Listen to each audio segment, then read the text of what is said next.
Good morning and welcome to your Tuesday, December 10th market news update. The Reserve Bank of Australia stood pat at its December meeting, keeping its OCR unchanged at the 4.35% level. Arabica coffee futures surpassed the 1977 former record high peak and now trend into all-time high territory. Crude traders brace for EIA's weekly short-term energy outlook report. The alteration of China's fiscal and monetary policy stance to boost economic growth drives inflows towards Chinese equities. Chinese exports towards the West expanded at a slower pace, yet imports unexpectedly fell for the second consecutive month. Loonie hits a fresh full-year low ahead of BOC's rate decision tomorrow. Finally, gold rose closer to $2,650 area after reports indicated that Chinese authorities continued to purchase the safe haven asset. That's all for now, and stay tuned for tomorrow's market update.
Hi everybody and welcome to another daily presentation. This is the market overview for the 10th of December of 2024, and these are the key events that you should familiarize yourself before starting your own trading day. Now the first and sole topic of the day is going to be about the Reserve Bank of Australia, which has staved off from rate reductions and has maintained its official cash rate steady at the 4.35% level. Now, earlier today, we have seen RBA keeping, as expected, its official cash rate unchanged for the 9th consecutive meeting, near 13-year highs, and this was at the 4.35% level. Now, the board of members or policymakers has assessed that even though inflationary pressures eased with a desirable pace in the third quarter of 2024 and has entered the bank's 1 to 3% target band, if you like, more evidence and more progress is needed before ultimately terminating their tightening practices and pivot towards looser financial conditions. So policymakers have gained confidence, nevertheless, that inflation moves substantially within the band and the upside risks of it becoming reignited, re-rising once again, are getting dampened, which prompted them to consider the possibility of an early pivot, and this was broadcasted by this mildly dovish stance that was adopted, but also from the commentary in their accompanying statement. At the press conference, we have heard from RBA Governor Michelle Bullock highlighting that the change in the policy statement's language was indeed intentional, so they are actually considering when to start slashing rates, reflecting in a sense softening economic data. This comment was, yet no definitive predetermined or pre-committed kind of path or comments for policy loosening was made. Okay, so they just mentioned that we are considering lowering the key policy rate in the upcoming meetings in order to allow the Australian economy from breathing much more easily, if you will like, and remove this kind of harsh chokehold that has been stifling, if you like, the consumer demand in Australia. So on the back of this data and the created anticipation calls for a much sooner rate reduction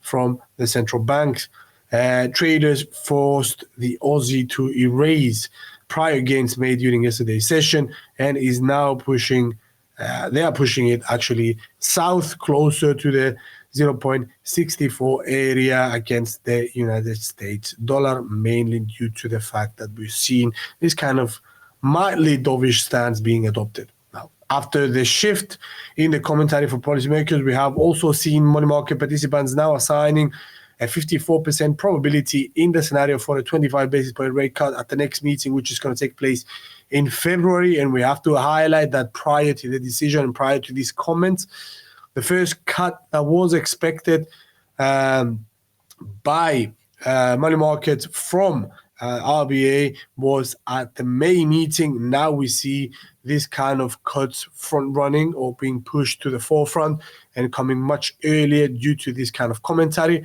And if that is the case, if we do see a 25 basis point rate cut at the February meeting, this will bring down the OCR rate, the overnight cash rate, the official cash rate, down to the 4.1% level, and erase or sever from, and we're probably going to see the RBA severing from these kind of 9 consecutive months of holding meetings, not months of holding rates still. So remember the last time we have seen RBA making an alteration of its policy was back in December of 2023. So it's been a year ago. And if we see a cut in February, that's going to be the first rate reduction or the first alteration of its policy after 12 months and 14 months. Okay, so that says a lot. Is not this path that was adopted by RBA is not the same as many other major central banks. The Fed has already slashed rates, BOE already slashed rates, ECB the same. We have seen RBNZ doing the same. China has done the same. Australia maybe is the last one to do so. And obviously on the other side of the equation, of the spectrum, we have the Bank of Japan, which is hiking instead of cutting. That's a completely different story. But yeah, so we're going to keep this session short at this point in time, guys. Thanks for watching, and hopefully we're going to catch you on to tomorrow's session for yet another brief update. For the time being, take care. Bye-bye.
Hello. Hi, everybody.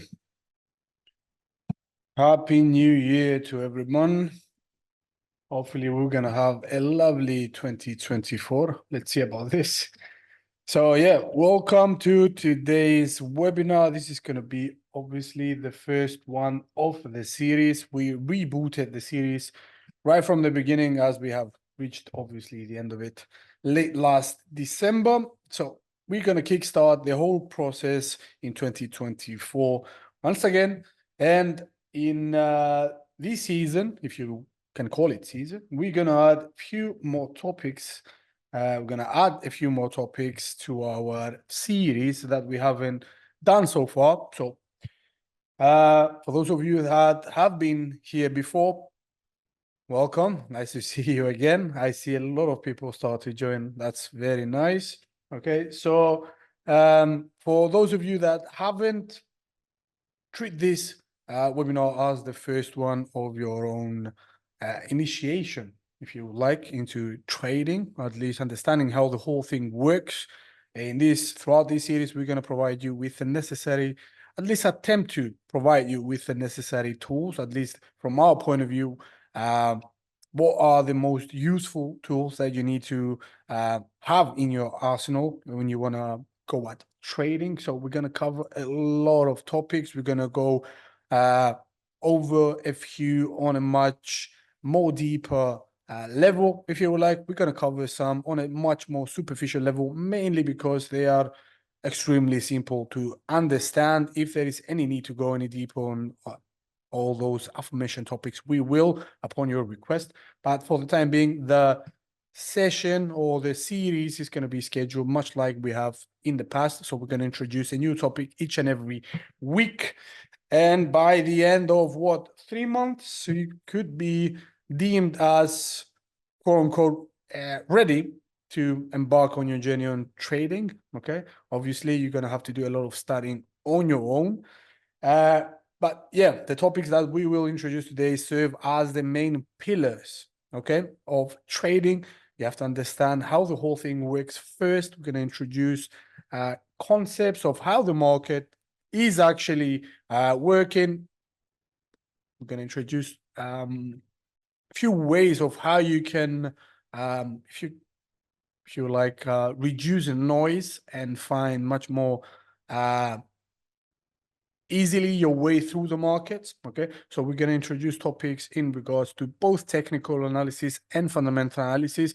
Primarily, we're going to be focusing and more skewed towards the technical aspect, because the fundamental aspect requires a lot of study and a lot of time for us to prepare such materials. But fear not, we have topics in regards to fundamentals as well, at least the basic ones, okay, that you can understand how the whole machine is actually operating. But yes, we're going to delve a little more deeper into the technical aspect of things, mainly because it's much more easier to convey that kind of information to those people that have no prior knowledge. And we're going to cover topics from, for example, identifying specific chart patterns, okay, how you can use them in your own benefit. We're going to introduce the basic tools that a trader needs to have in order to be successful at trading. And we're talking about the super basic stuff that once you compile them all together, we're going to give you nice indications and signals of when to enter, when to exit a position. So for example, we're going to introduce the concepts of support and resistance levels. We're going to draw trend lines. We're going to do chart pattern identification. We're going to do study of individual candlesticks. We're going to do a study of compiling maximum 5 candles to create this aforementioned candlestick patterns. We're going to introduce also a wide array of technical indicators that you can plot on your chart in order to aid you identifying what the major trend is, where there's a potential pivot point coming at, how to set and measure your exit positions, percentage, for example, calculating a basic risk reward ratio beforehand, before you go into a trade. We're going to do a lot of different things. We're going to do delve into the psychological aspect of trading. We're going to do risk management techniques. We're also going to do live trading sessions together to see, after we have accumulated a lovely base of knowledge, how you can actually put that into practice and trade in a real live environment together. So there is plenty of things to cover. For example, something I failed to mention, we're going to do also Elliott wave theory in this series. We're going to do basic Fibonacci retracement tools. We're going to do, again, wide array of different indicators. For example, RSI, we're going to do commodity channel index. We're going to visit momentum. We're going to do moving average, divergence, convergence. We have parabolic saw. We're going to do an introduction into the Ichimoku kind of method of trading. We're going to do a lot of things. So it's going to take us some time to get there, but let's not rush. Okay, let's start from the beginning and let's talk about what we're going to cover in today's session. So today's session is going to be a brief introductory sneak peek kind of course or session, if you would like. Okay, so it's going to be a brief overview of what to expect and how to approach trading. Don't expect much detail in this one. We're going to outline a few basic underlying concepts of the structure. In a sense, setting up the foreground on which we will step upon and build upon as we progress through time. So it's going to be a brief intro to trading. We're going to go over a few basic explanations and terminologies. We're going to present to you various options, okay, of what kind of trader you can become depending upon the time. Obviously, you have to, depending upon the time you are willing to assign to this kind of activity, which we call trading. And lastly, we're going to finish with what kind of products can you trade with T4Trade. Okay, for the time being, enough of me about blabbering about stuff. Hopefully you have enjoyed this brief intro, this scope, this overview of contents that we will discuss over throughout our series.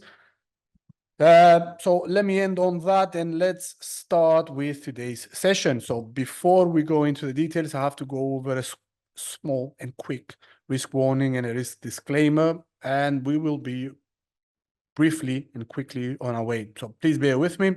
So risk warning, our products are traded on margin and carry a high level of risk, and it's possible to lose all your capital. Now, these products may not be suitable for everyone, and you should ensure that you understand all the risks involved. Now, the disclaimer is, pardon me, the information in this webinar shall not be considered as investment advice or investment recommendation, but it is for educational purposes only.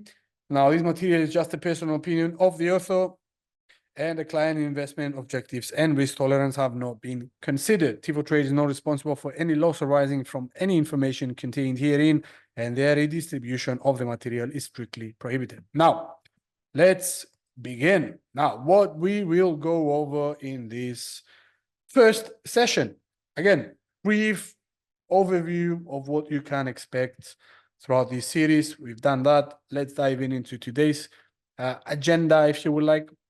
So we're going to go over a brief introduction to Forex. What is it? Okay. How can you benefit from trading Forex, or at least once you understand what trading, what Forex is, how you can benefit upon that, what kind of stuff you can do with FX. Okay, we'll talk about this. We're also going to introduce a basic key terminology. We're going to, or the one we branded as trading slang. Then we're going to visit a few questions that are not primarily constructed for giving answers, but more like enticing you to think about at your own time, for example, how much time you need to trade, or what kind of trader you can become, or what are the different types or approaches towards trading. These are open-ended questions. Treat them like what ifs, okay? And answer, in a sense, by yourself. It's kind of subjective to ask these questions, but the answer is going to be obviously tailor-made for yourself once you answer those questions yourself, okay? So, and lastly, we're going to close with what kind of products you can trade with T4Trade, okay? So, beginning with an intro into Forex, okay? What is Forex and how does it work, okay? A term is in a nutshell, for the Forex term in a nutshell is in a sense refers to the exchange of one currency, okay, to another foreign currency, okay? So it's a exchange between two currencies. Obviously, the one is going to be the one you are actually holding in your own country, depending on where you are in the world. For example, if you're in India, it's going to be the Indian rupee. If you're in the United States, that's going to be the United States dollar. If you're in Europe, depending upon where you are, for example, if you're in Norway, you're going to have the Norwegian krona. If you are in Spain, you're going to have euro. If you're in Switzerland, you're going to have a Swiss franc. So there is a wide array of different currencies out there. We can begin saying that each and every country has its own respective currency, but that is not true. We have a few exceptions. For example, one obvious one is going to be the countries in Europe. Okay, so we have a coalition of nations that fall under the bracket of what we call European Union or Eurozone. So we have, as I just said, a coalition or a team of nations that came together and they adopted the euro as their own base currency, if you like, the currency that they will be exchanging value between them. Okay, some European nations that are in the continent of Europe are not actually have not adopted the euro, and they hold on to their own countries' currencies, the one that been having since whatever X amount period of time they have. For example, as I just mentioned, if you go to France, Italy, Spain, Greece, many other countries as well, they have which are primarily based in Eurozone, you have the euro as their exchange kind of value. The fiat currency is the euro that they use to exchange value, whereas countries that are in Europe, in the continent of the European continent in general, they do not have the euro. They have not adopted the euro, and the ones we just mentioned, for example, the Norwegian krona, the Swedish krona, the Polish zloty is another one, Swiss franc is another one. You have a different many countries that hold on to their own country's currency, whereas you have others that brand it together. But as a general rule, you have countries have their own respective currency that they are actually exchanging with other nations for their own respective purposes. For example, basic one is going to be trade. Okay, so in a sense, Forex is an acronym, and you can clearly see that from the second line here, which is Forex, in a sense, means foreign exchange. Okay, so changing your own currency, own country's currency, the one that you actually go by day to day and buy stuff to survive. Okay, and you exchange that kind of currency for whatever reason, either you're traveling or you're doing business with some other foreign country. You exchange your base currency with the other country's currency, and that is the reason why we have the Forex market. Facilitates this exchange, or at least gives you the interrelationships between countries' currencies, because they are intimately tied with trading. So therefore, if I need to buy something that is manufactured in, for example, the UK, the United Kingdom, I will have to pay that manufacturer, okay, in its local currency, which is the British pound. I'm currently, for example, holding euro. Okay, so I need to know the exchange rate of euro with the British pound, euro GBP, in order to do and facilitate my transaction. Okay, so in a sense, if I want to buy something, I'm going to sell, for example, if I'm holding euro, I'm going to sell the euro in order to buy the British pound in order to facilitate that transaction. And he has the guy that is actually providing me with the manufactured goods from the UK, he or she has to sell the British pound and buy euro, in a sense, to facilitate that kind of trade. Okay, so that is, in a sense, in a nutshell, what foreign exchange is. So exchange rates or FX rates state the price of exchanging one currency into another currency at any given moment. So you need to understand here that there is an aspect of time, a component of time that we need to address. Okay, so for each and every moment in time, you have a different exchange rate between two countries or two currencies, much more accurately. Okay, so that fluctuation between the price, okay, the quoted price of that specific pair changes depending upon the economic, socio-political, and geopolitical kind of events, okay,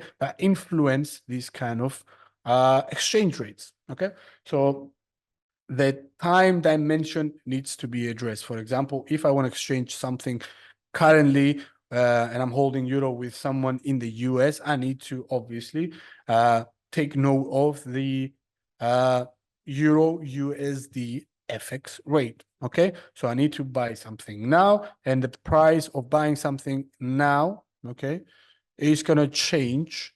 I mean, the exchange rate is going to change from time to time. Okay, so there is a time dimension that I need to take into consideration. Okay, and in this, we're talking about from a broader perspective. In the FX market, this is what you, in a sense, are attempting to profit upon. These fluctuations at any given direction between the interrelationships of two currencies, which we call FX rates. Okay, so for example, if the UK economy is performing much better than the European continent's economy, Eurozone's economy, you will reasonably expect to see the pound strengthening in regards to the euro. Okay, so much stronger pound against the euro. And you see this kind of interrelationship, this snapshot being taken care of each and every second, minute, hour, day, week, month, year, etc. So you're gonna have a fluctuating price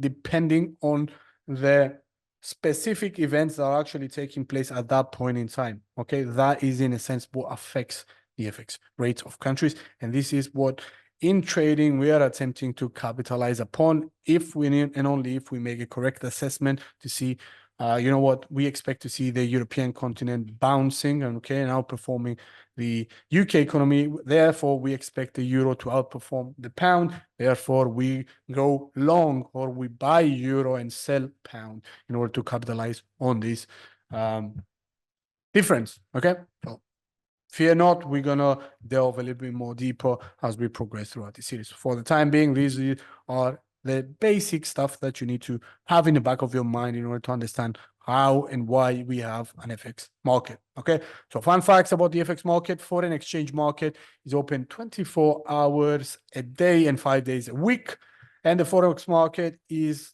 the most liquid market out there with around $6.6 trillion of turnover each and every day. So therefore, there's plenty of opportunities to capitalize upon, okay, when it comes to trading, speculating whether the FX rate of two currencies is going to go up or down depending on the economic outlook. Okay, so let's look at an example for better understanding. So let's say, for example, that you live in the United States and you want to travel to Japan for holidays. Therefore, you are a holder of United States dollar, what we call the greenback dollar. Okay, if you want to go and do your day-to-day stuff in the United States, obviously you need to hold dollars. You cannot go into a shop in the United States with euro in your pocket and you say, you know what, I'm going to buy these, I don't know, Coca-Cola or whatever that is, with euro. You know, you're not going to get any of that. You have to exchange that euro into dollars in order to facilitate, in a sense, transactions in that specific market. So therefore, based on our example here, we currently hold United States dollar and we want to go into Japan for holidays. So before holiday, let's assume that is today. This is the FX rate. So dollar against the Japanese yen. 1 United States dollar gives you 100 yen. Okay, so this is the FX rate. FX of US, pardon me with my scribbles here, USD JPY currently is at 100. That means I can switch or I can exchange $1 that I currently hold into a yen now, and I will get 100 yen back. Okay, this is a hypothetical scenario. The actual FX rate between dollar and yen is currently somewhere around the 140 something, 45, 6, 7, 8 range somewhere in there. Okay, so this is for purposes of simplistic understanding of what we're talking about with FX rates here. Okay, so dollar yen pair is currently at 100. So let's just say we went to Japan. Basically, before we go into Japan, we say we wanted to switch and use $1,000 in order to get the respective yen for our time that we will spend there and facilitate transactions. Okay, so we use $1,000, okay, at the current rate, which is $100 per 100 yen per dollar. So we have 1,000 yen in our pockets right now, and we board into the plane and we go to Japan.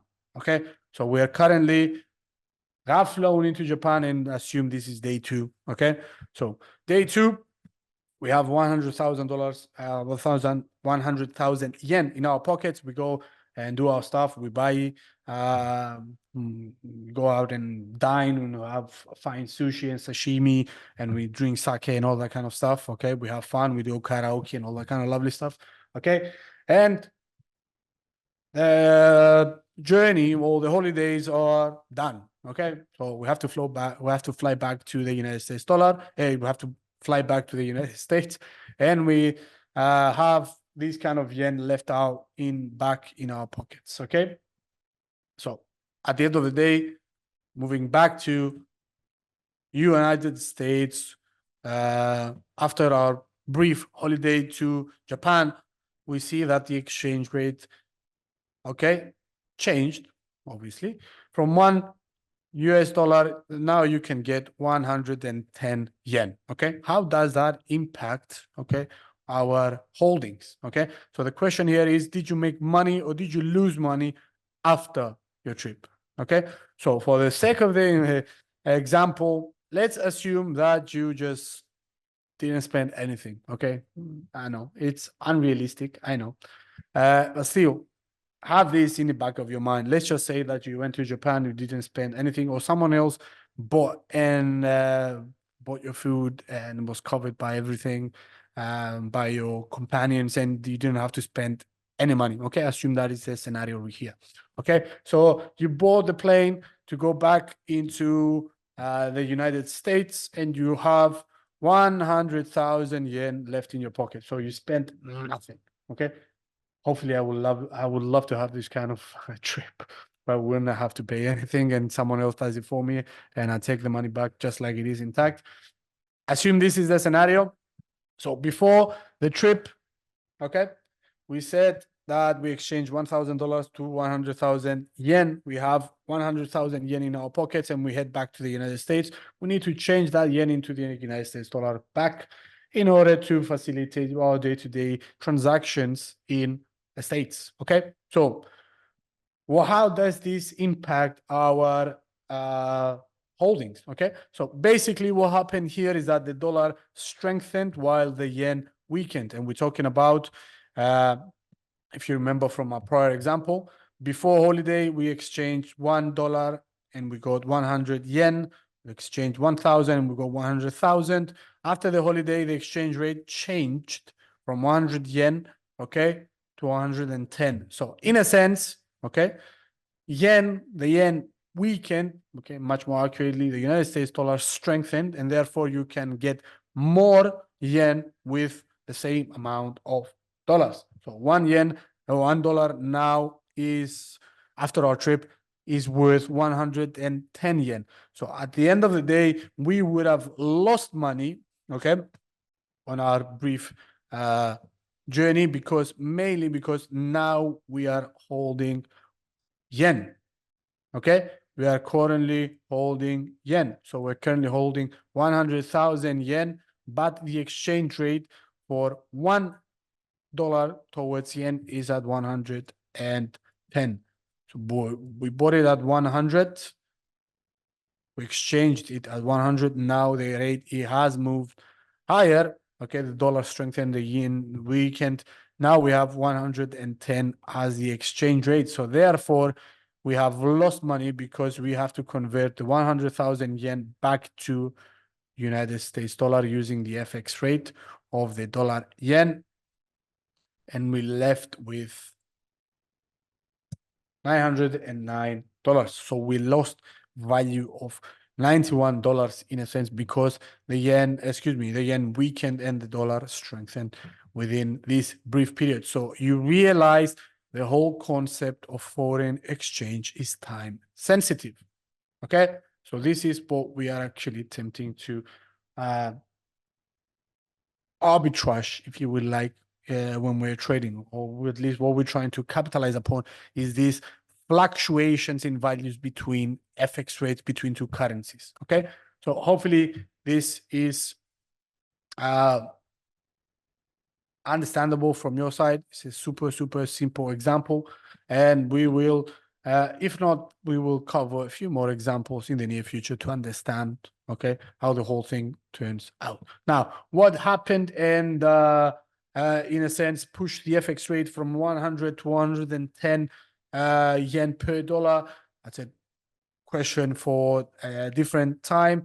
As I mentioned in the intro, you have a wide array of different components or different underlying factors that are contributing towards the fluctuation of these exchange rates, mainly due upon economic news releases and the gauge between what's going on between the two economies. You also have monetary policy practices. You have growth and employment statistics coming out frequently. These what we call financial and economic data coming out, which fluctuates depending upon the wider economic environment. These geopolitical events also are something else that affects the performance of FX rates or the relationship between two countries' currencies. There are a wide array of different parameters that are actually influencing, and these are what we're going to be studying much more closely in order to gain a competitive advantage and stay on top of our trading strategy or journey or plans or whatever you want to call it. Okay, so enough about how you calculate FX, what is FX, how do you use them, why you use them, how FX rates are calculated. Let's move on to the next topic, which is going to be key terminologies, key trading slang that you may or may not hear if you are starting your journey in regards to trading. You're going to have a lot of people throwing out terminologies and lingo that you don't understand. Here, we're going to view a few that you may need to familiarize yourself with. Okay, so let's begin with long and short. In a sense, long and short are different ways of saying buying, or selling something. So long and short are primarily indications of the direction that you or whoever else around you or trader around you is throwing at you. Okay, so you might encounter someone saying, "Oh, I went long Euro USD at 107." Okay, so what does that even mean? Okay, going long means buying, okay, in a sense, the contract of Euro USD, okay, a pair, the FX rate of Euro USD. So in a sense, when you're buying something, you are hoping, okay, at least you are assessing that in the near future or whatever the amount of time you are actually holding behind your head, okay, that you are betting that the euro against the United States dollar is going to strengthen, and therefore you're going to have a stronger FX rate. For example, if you go long Euro USD at 107, 1.07, okay, for the sake of simplistic scenario providing here, okay, in a sense, when you go long, you buy this kind of contract expecting that it's going to rise higher than the price that you have bought it. So 107, you expect to make money by going long, assessing or assuming that the price action is going to move to 108, 110, or whatever that is, in order to close the position and make money. Okay, going short, in a sense, you, for example, think that the price or the price of Apple, okay, is currently overvalued, and you think for whatever reason that Apple is not gonna perform as well in the near future. Therefore, you expect its share price to fall, given this very simplistic, crude and bland way of looking at things, that they're gonna underperform in the next, I don't know, month, 2, 3, 4 months. Okay, therefore you're going short. Okay, meaning that you are selling. Okay, Apple stock, with a sense that you need to capitalize upon the fall of the price action, meaning that you will gain money by taking the opposite direction that the stock is actually holding at. Okay, so going short, in a sense, requires you borrowing some money from the broker in order to go short. Let's not go into much more detail than that. So bear in mind, at the end of the day, that long means buying something, short means selling something. Okay, this is pretty much it. That's all you need to know for the time being.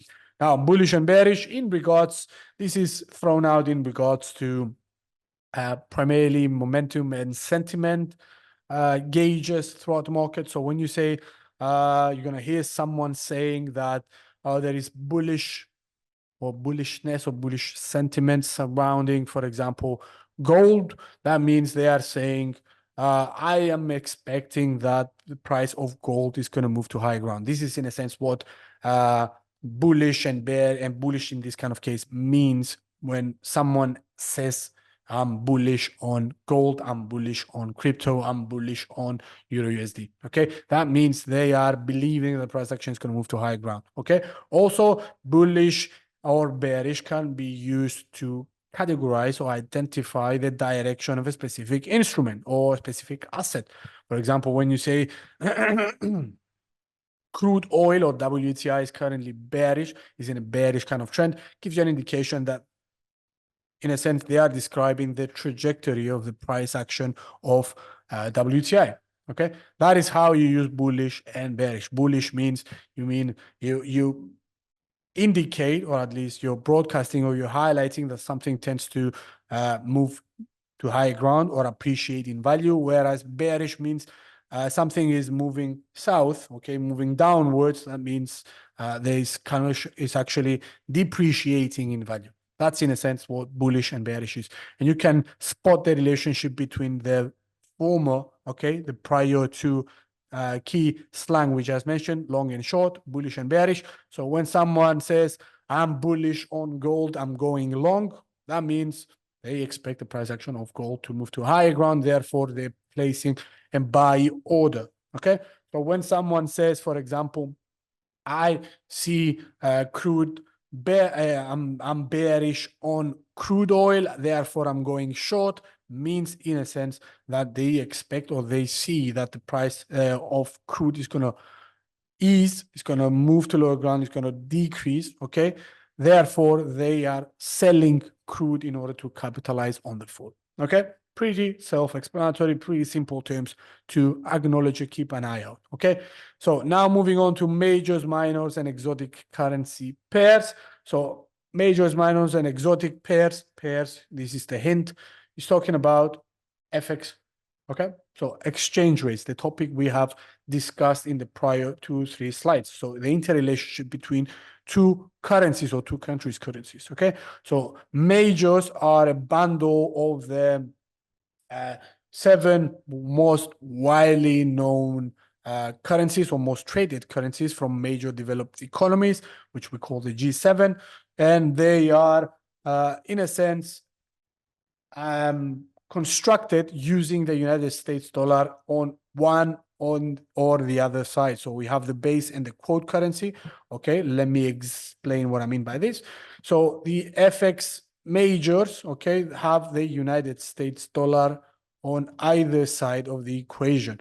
Okay, so that means, for example, the prior example we just had, the USD JPY dollar against the Japanese yen. Okay, this is a major pair because the United States dollar is considered by the international community as the or would you reasonably brand this as the world's leading method or fiat currency of exchanging value, okay, or at least the currency that most settlements are taking place around. So United States dollar, okay, is a major currency, is the world's leading safe haven asset currency, if you would like, okay. And you have in contrast, okay, the relationship between the other major economies, which are Japan's, we're talking about the yen, you have the euro, and this is going to be the other side of the equation. You're going to see what I mean right now. Okay. So when I said earlier on, you can find the dollar, okay, on major pairs on either side. So this is what we call the one side and what the other. So base and quote, okay, base currency and the quote currency. In this kind of case, you have the United States dollar, okay, on the quote currency, whereas you have the euro on the base. Okay, never mind about this. At the end of the day, this is the relationship between two currencies. In this kind of case, you have the dollar against the United States, against the Japanese yen. And in this case, you have the euro against the United States dollar. So it's a relationship between two different currencies. Okay, so other currencies that you will find under the bracket of majors is going to be the, for example, the Australian dollar, so AUD. You're going to have the Canadian dollar or the loonie, what we call loonie, okay? Okay, so you have, again, Japanese yen. Also, you have the euro, and you have also the, which did we leave out? GBP, the British pound. And you also have CHF, which is the Swiss franc. So you have 1, 2, 3, 4, 5, 6. Some people like to use the New Zealand dollar as well in their majors. Point of discussion, point of debate. At the end of the day, who cares? Okay, so majors, you can consider these. And remember, all these, okay, are going against the United States dollar. The United States dollar is on either the base or the quote side of this equation. Okay, those are what we call the major pair currencies. Okay, so the minors are, in a sense, interrelationships without the US dollar in them. Okay, so in a sense, you can have the Aussie against the Japanese yen or the euro against the GBP. Oh my days, this is horrible. Yep. This is B, this is P. Okay. So Great Britain's pound. So we're talking about the currency for the United Kingdom. Okay. So you're going to have Euro GBP as another minor. Also remember that minors are called crosses. Yep. Okay, mainly because you have this kind of intermingling or the crossing between all the other major economies, kind of currencies without, okay, the United States dollar on either side.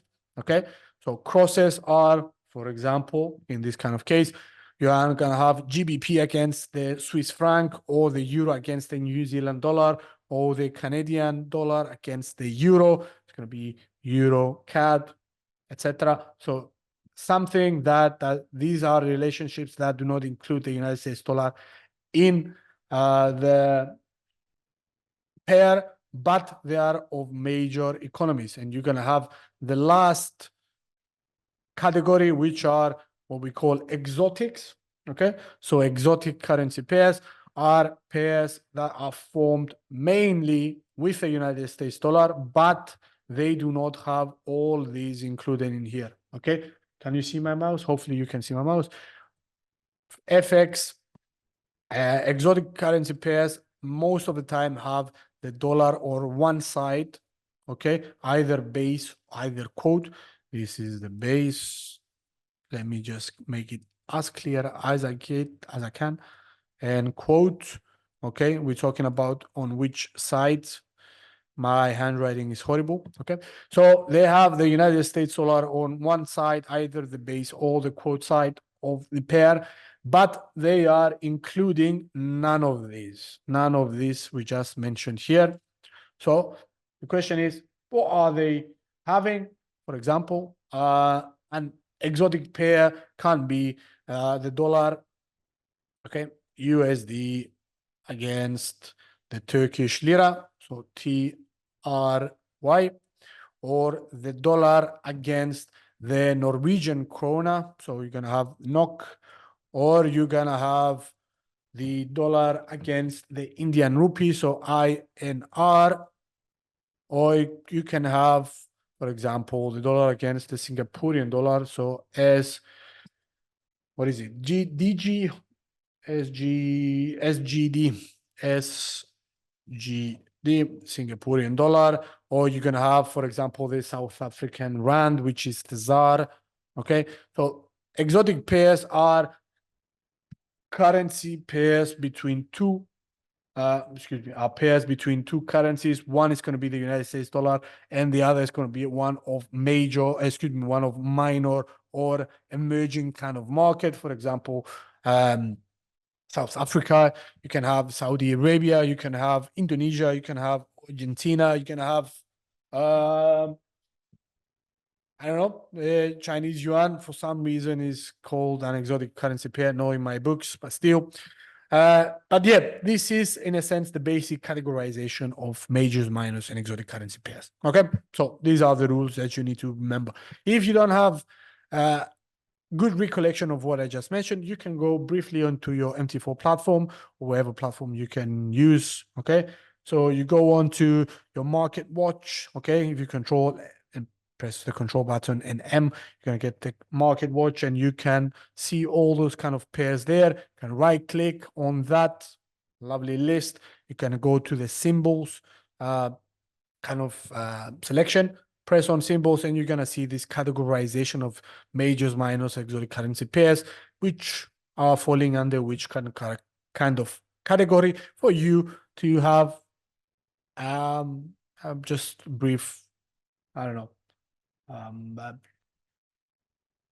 let's just say idea of how these pairs are categorized. Okay, so moving on to the next bout of lingo, hawkish and dovish. Mainly when we talk about, when you hear these kind of terms, hawkish and dovish, mainly they refer about central banks policy actions. For example, if a specific economy, if you have been paying attention on what's going on over the past year and a half, so you have a major flux of many central banks hiking rates. That means hiking interest rates. That means rising the benchmark rates that they have in their own respective economies. So when you see an economy, a central bank hiking rates, that means raising interest rates, that action is branded as hawkish. Okay, so by tightening the supply of money, which is what happens once you raise the interest rates. Okay, so you can brand this kind of decision by the central bank as hawkish. Whereas where we currently stand in this point in time in regards to the wider economic environment, you have many central banks, most prominently, let's speak about the Federal Reserve and from the United States, the Central Bank of the United States. They are currently contemplating on cutting rates after they have risen them to 5.5%. So when you have central banks pondering or start cutting rates, that means reducing the rate of interest rates, okay? The level of interest rates, okay? You tend to brand this kind of action, the reduction of interest rates, as dovish, okay? So that's good for the economy. You're going to see stock market rising and all that kind of lovely stuff. We're not going to discuss them right now because I can't speak about this for 2 hours. Let's not go into this. Let's stick to the simple stuff, okay? So hawkish means, in a sense, are attempts to describe aggressive tightening actions by central banks, whereas dovish is much more looser. If you, for example, look at the Bank of Japan, you can definitely brand their approach when in regards to interest rates or their monetary policy decisions as certainly dovish. They are the only central bank in the world, if I'm not mistaken, maybe there may be another couple of them, that they did not raise interest rates over the past year or so. They keep their interest rates in the negatives at 0.1%. That means they're definitely a dovish central bank, or the policy actions are certainly dovish in comparison to other central banks that they have been raising interest rates. For example, ECB, the European Central Bank, or the Bank of England, etc., etc., etc. Okay, so this is in a sense what we say about hawkish and dovish. Okay, so next lingo is pips, which are in a sense abbreviation of percentage in percentage. You're going to see what I mean by this right now. So it refers to the exchanges in the fourth decimal place of any major currency or any given currency pair anyway, with the exception of the yen, which is quoted at the second decimal. So the yen is, you can find the current price of yen somewhere around this kind of range. I can't really remember exactly. You will not have any other decimal places in comparison, for example, with, let me do this USD,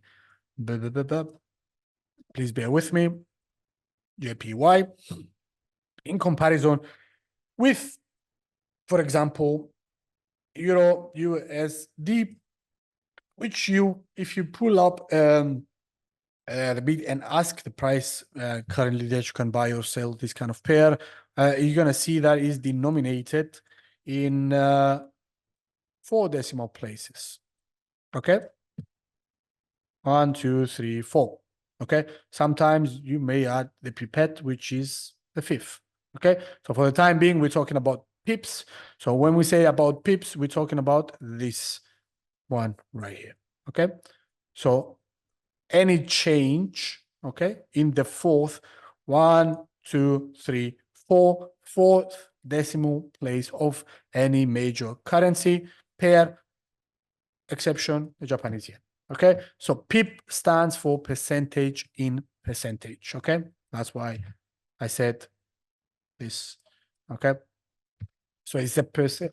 PIPs, in a sense, measure the percentage change of the percentage change of any given price action. So, for example, when you see traders say, okay, that price of whatever instrument, whatever FX pair you're actually looking at, increased by 1 pip, okay, they mean it went up by this much. Okay, so when I say Euro USD moved north, okay, gained 1 pip, okay, that means that is in a sense that the price, the FX rate of Euro USD, okay, currently right now, and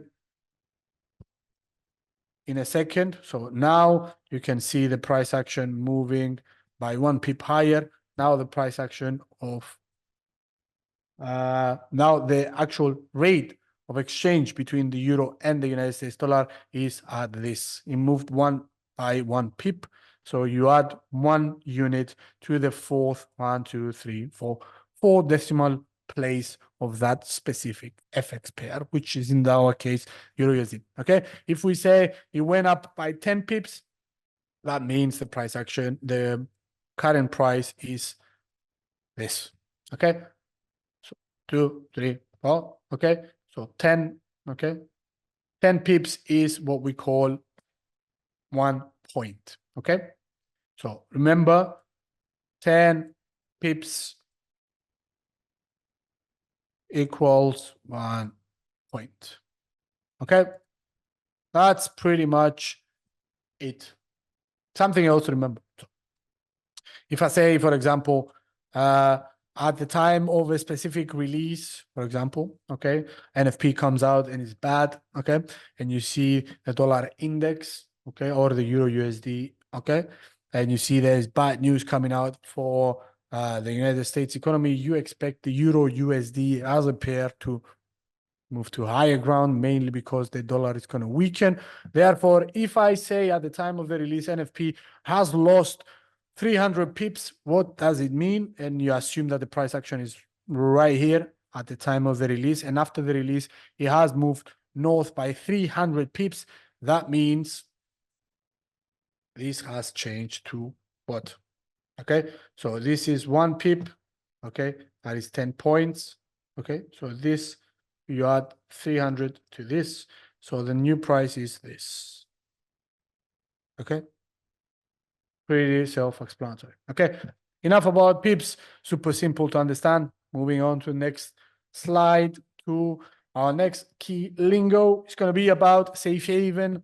Okay. Safe haven, in a sense, is a term that we describe assets or instruments in the financial markets that are proven to hold on to their value, in times of despair or in times of geopolitical risk or in times of recession. Okay, there are certain safe haven assets that traders or investors move their money towards to in order to safeguard from unfavorable market conditions. Okay, this is pretty much what it means. Safe haven.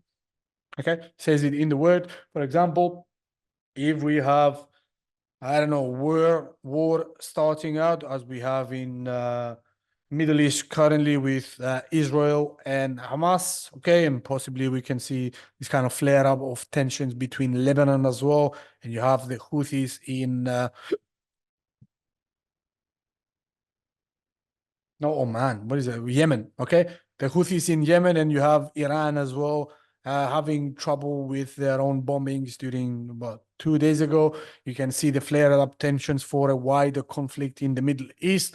That is certainly an area where investors are going to be paying close attention to, which means if they fear that there's going to be some sort of aggravation of tensions and therefore the potential of a wider war, you would reasonably expect to see money being allocated on safe haven assets, which safe haven assets are, for example, the United States dollar in regards to the FX market. You also have the Swiss franc and the Japanese yen. They have been deemed as safe haven assets, safe haven currencies, where investors allocate their money towards to if they have these kind of scenarios, recession, wars, and all that kind of stuff, famine, and all that. And you have also another safe haven asset that has been favored by investors in this kind of dire times, which is gold. Okay, gold is moving to higher ground, or gold is appreciating due to the higher demand in times of geopolitical unrest, war, famine, economic distress, recessions, and all that kind of stuff. Okay, so safe haven assets, remember, United States dollar, gold, you can have silver as well as one of them. You have Swiss franc, you have Japanese yen, and you have sometimes possibly some big kind of corporation, or at least let's speak about the largest corporation in the world, which is the United States economy.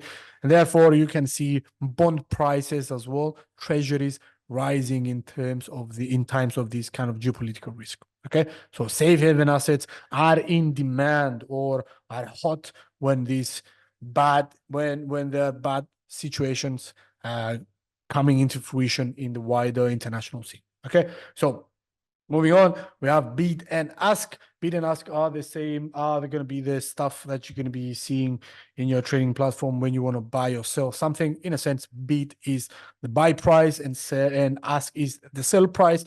And you have what we call the spread, which is the difference between the buy and sell.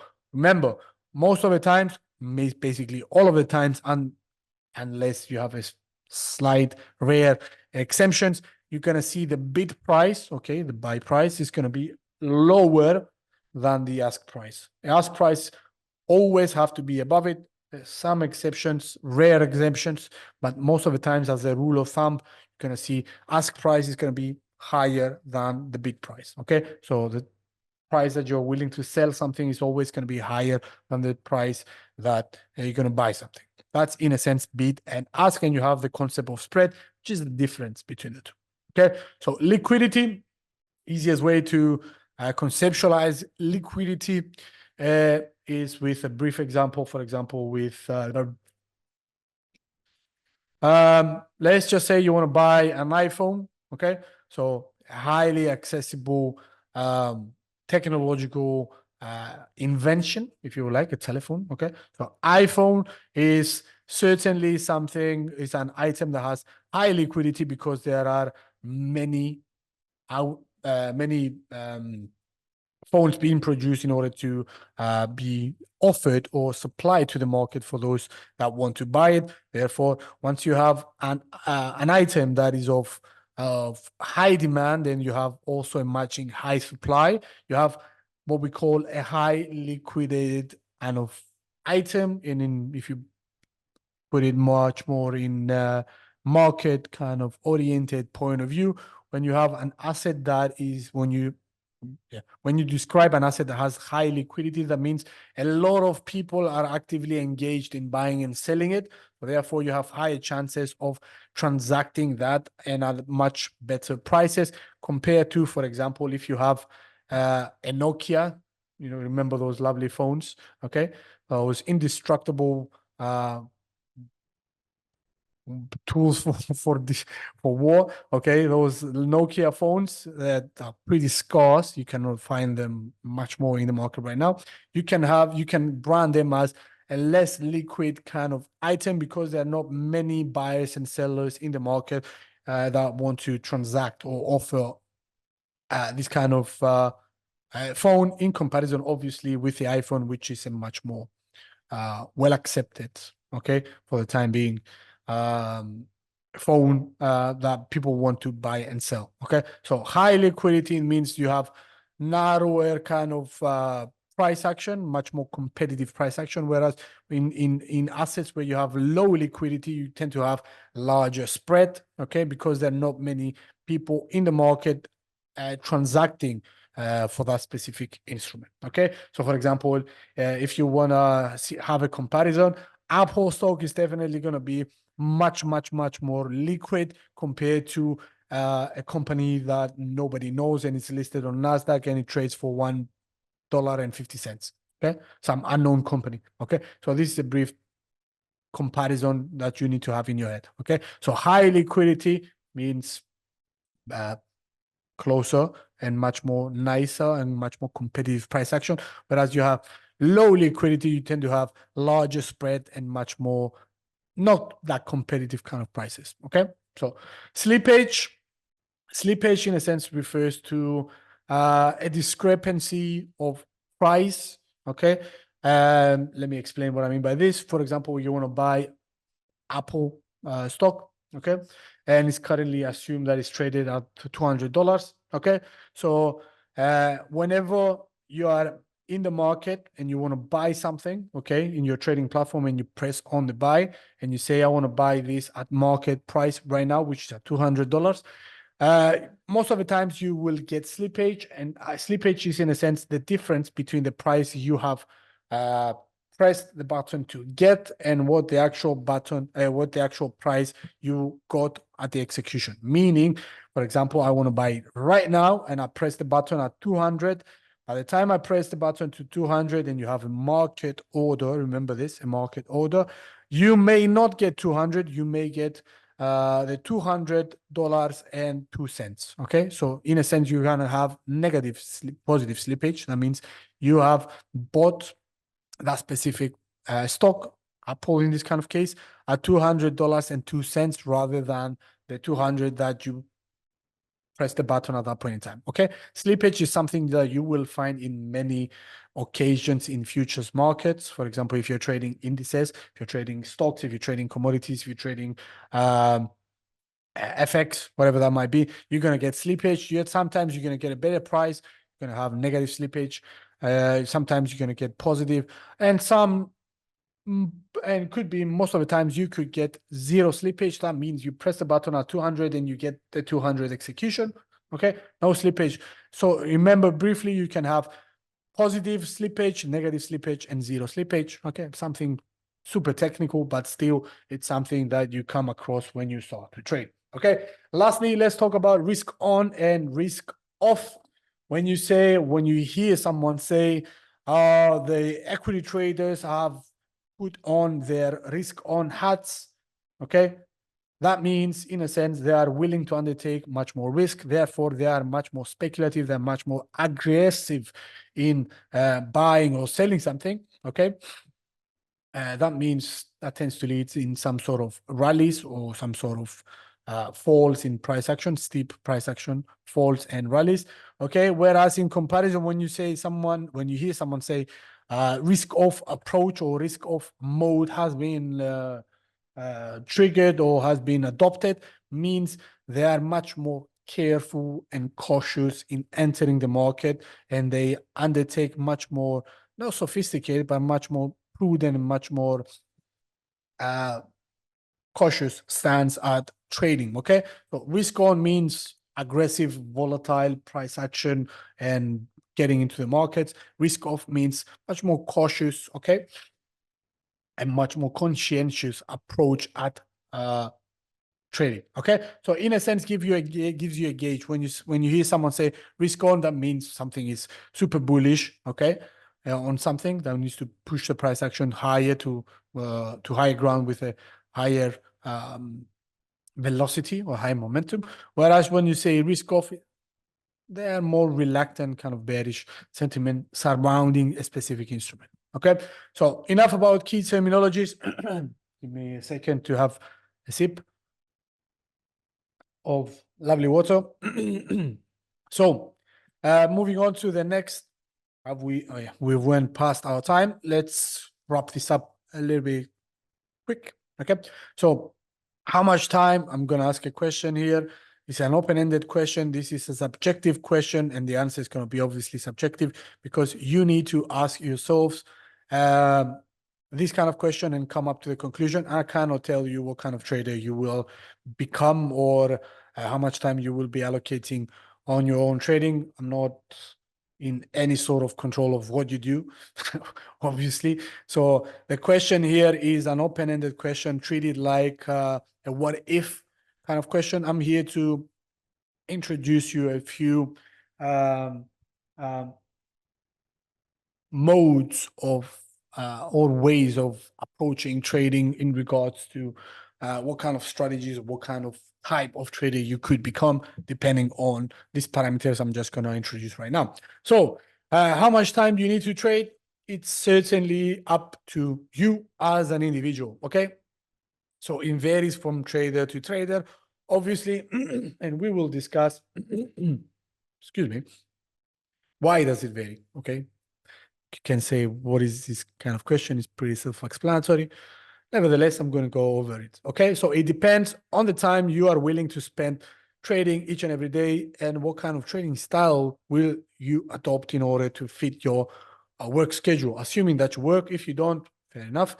If you want, for example, to dedicate all your waking up time at trading the markets, you could become, you could take or undertake the scalping kind of route, which in a sense, scalpers are entering the market and exiting the market at super short time frames. For example, they can be holding the position open for 30, 40 seconds, 1 minute, nevertheless more than 3 minutes. Okay, so this is what we call scalping trading or scalping activity, when you have traders entering and exiting the market mainly around financial news releases that have some sort of high volatility in order to capitalize upon that. So scalper most of the time tends to have a heavy workload, if you would like. They spend a lot of time on a daily basis looking at charts, looking at price action and trading. Okay, so you need a lot of time to actually apply and implement this kind of technique and this type of trading. Okay, so it requires a lot of man hours to do this kind of thing, or woman hours. Let's be inclusive in this kind of age. Okay, so another type of trader is a day trader who enters and exits positions within the day. So that trade might be opened, for example, at 10 o'clock in the morning and could be closed at 11, 12, or for example, afternoon. Okay, that's how a day trader might do his trading. Okay, might hold the position open for much longer, obviously, compared to a scalper. And it requires more or less 2 to 3 times a day prior let's just say, coming up with a plan and assessing the markets, getting the pulse of the market, or how is the what is the direction of the market, what we expect today. They take a lot more information under consideration and act accordingly. Whereas in contrast to the first two, you have the swing trader, what we call a swing trader, who undertakes his assessment or trading plans. They take time half an hour, 1 hour per day in order to see if his position, his or her position, is actually on track. Swing traders normally have a position open for mainly 1, 2, 3 weeks, something like this. They essentially capture the waves of the price action. It obviously takes much less time compared to the scalper that needs to be glued to his screen from within the trading session of each and every day, or the trader or the day trader that needs to be paying also close attention to what's going on within the day. Swing traders, they are performing on a much longer kind of time scale. So in a sense, they may be entering, may be opening up their charts and doing their analysis or keeping up with the markets, for example, for an hour a day, in order to see what has changed, because they're trading the macro, quote unquote, macro kind of trends, the intermediate kind of trends, rather than the day trends that scalper and the day trader are actually performing upon. And lastly, we have the position trader, which we call bag holders. In a sense, they go long, mainly they go long on a position on, I don't know, Microsoft or stock or crude oil or FX pairs, whatever that is. They take longer kind of position, hence the position trader term. They keep the position open for months, so therefore they don't need that much time to go in every day and study what's going on. Okay, they might briefly tune in, okay, open up their PCs or set their trading setups to see if the underlying trend is favoring their position or not, and they adjust accordingly. So you understand here, the time horizon is what defines what kind of trader you can become. Okay, so don't expect to perform well if you're willing to undertake the super short kind of trading approach. For example, scalping. Okay, buying and selling within the minute kind of period without doing your homework or without paying attention, but for an extended period of time is if you're willing to do scalping and you're not willing to put in the effort of studying and keeping an eye on what's going on for a prolonged period of time within your day, sorry to say, but you are just a gambler. So there's no possible way of trading efficiently and profitably as a scalper without paying attention to what's going on into the shorter time frame or the day-to-day stuff. So if that's not you, okay, if you don't want to blow out your account by just randomly placing trades without practicing, or at least coming up with what's going on or assessing how the market works, don't do this, please. Just take a different approach. For example, use day trader kind of principles or swing trader principles and do a mix and match. So ultimately, it depends on how much time you're willing to dedicate into trading. If you're not willing to dedicate 4 hours of your own day looking at charts, don't become a scalper. You're going to lose your money quite fast. I've seen this a million times. Please don't do this. However, if you want to take a much more moderate approach, you say, I'm working a 9 to 5 and I have 2 hours on my afternoon to start learning to trade. Take the day trader approach, take the swing trader approach. It gives you much more time to digest how the whole thing works. Okay. Identify your positions. Okay. And execute accordingly. Okay. So it ultimately depends upon how much time you're willing to have for trading. Okay. How much time you're willing to dedicate yourself and learning this kind of stuff. Okay.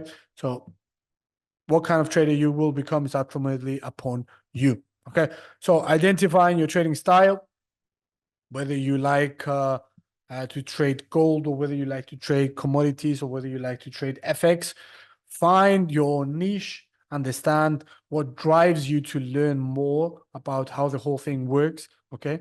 If you start by this, okay, with this approach rather than, oh, you know what, if I'm going to trade stocks, I'm going to become much more profitable than when I'm trading FX. That's not the case. Please don't approach trading like this. Okay.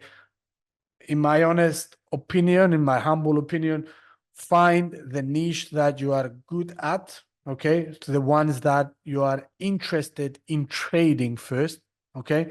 And then start trading at it, okay? So for example, you have a liking to how economies are behaving in regards to the wider economic market and sectors, and how does the employment data reports are impacting the FX market and currency pairs. Go on to FX, okay? If you're willing to scroll through various different financial reports from companies, and you are willing to understand how, for example, a manufacturing company is performing, or how, for example, an auto manufacturer is doing, how the process of creating cars is coming into fruition, and, oh, you know what, I like this kind of process and I like this kind of companies. Fair enough. Learn how they work, how they operate, learn to read financial statements, and excel on the niche of equities. Okay, so find your niche by trial and error, obviously. Or, for example, you would like the developments of commodity prices in the international markets. You like to see what kind of effect does geopolitical factors have on the price of oil? What kind of price action, what kind of price influence does, for example, a war has on crude? Learn those kind of dynamics and trade crude, rather than opening blindly positions on FX, or on precious metals, or on equities. So in a sense, find your niche. It's helpful to identify what interests you the most first, and stick to your strength at the beginning. And from there on, once you master this kind of bracket of assets, for example, commodities, move on to different ones. Okay, find your niche first, and then add on different stuff to your trading strategy. Okay, so again, this is another question that you need to address by yourself. You have to understand what moves you to learn more about something before trading that. Okay, hopefully that is helpful. Okay, so last slide, if I'm not mistaken. Oh, no, we have another two. Okay, so what kind of approaches can you undertake when it comes to trading? You can have the fundamental or the technical analysis, and or both. Okay, so what is fundamental analysis? Fundamental analysis looks at, in a sense, the macroeconomic factors that affect countries and therefore their respective currencies, and utilizes the economic calendar and financial news releases. This is fundamental analysis in regards to FX market. You can do fundamental analysis on stocks as well, and commodities as well. In a sense, fundamental analysis looks at news releases and financial releases and economic releases of different aspects of the economy, and therefore from there you gauge or you assess how that will impact the trajectory of any given asset you are currently studying. Okay, in contrast to the technical analysis, in a sense looks at chart patterns and indicators that give out signals for trading. So therefore you're not primarily interested in what's going on with the wider economy, even though you should, because you can get severely valuable insights from doing the fundamental analysis. Okay, so technical analysis looks at chart patterns and indicators that gives signals for trading. Okay, and they use, in a sense, for example, various different indicators such as moving averages, momentum, RSI, Fibonacci. Can have Elliott wave theory, Ichimoku clouds, parabolic saw, commodity channel index. All these I just mentioned, these technical indicators, these are gonna be the stuff, okay, these topics that we will be discussing throughout this series. Okay, so we will venture definitely deeper into technical analysis. We're going to introduce each and every one of these technical indicators and how to assess them, okay, and apply them and implement these kind of traders onto your trading journey, and see whether they give you valid signals to buy and sell something, okay, whatever that instrument is. And we're going to do that also with fundamental analysis, we're going to go a lot more deeper into fundamental economic news factors, understand what kind of implications do, for example, the NFP print that we're going to have in a few hours' time from the United States, the employment report. What effect is the GDP rate of a specific country will have on currencies, how to read financial news, how to read financial statements from companies in order to make much more educated and sophisticated guess on what's going to happen with a specific company, whether that will be Apple, whether that will be Amazon, Microsoft, AMD, or Louis Vuitton, or whatever that might be. Okay, so we're gonna we're gonna dive deeper and we're gonna analyze the effects and the underlying basic components of both the fundamental and technical analysis throughout this series. So feel free to join, and we will provide you with the basic knowledge, but also going to move on to a little bit more deeper and give you the top of the heap, if you would like, of the cream of what makes or why do people pay attention to these kind of techniques, okay, either fundamental or technical, and how they can benefit and elevate your own trading. Okay, so we will be discussing these kind of topics throughout this series.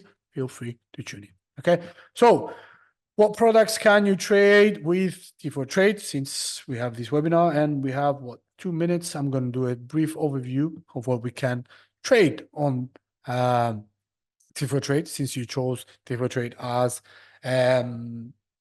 your trusted broker. So you can trade FX pairs, you can do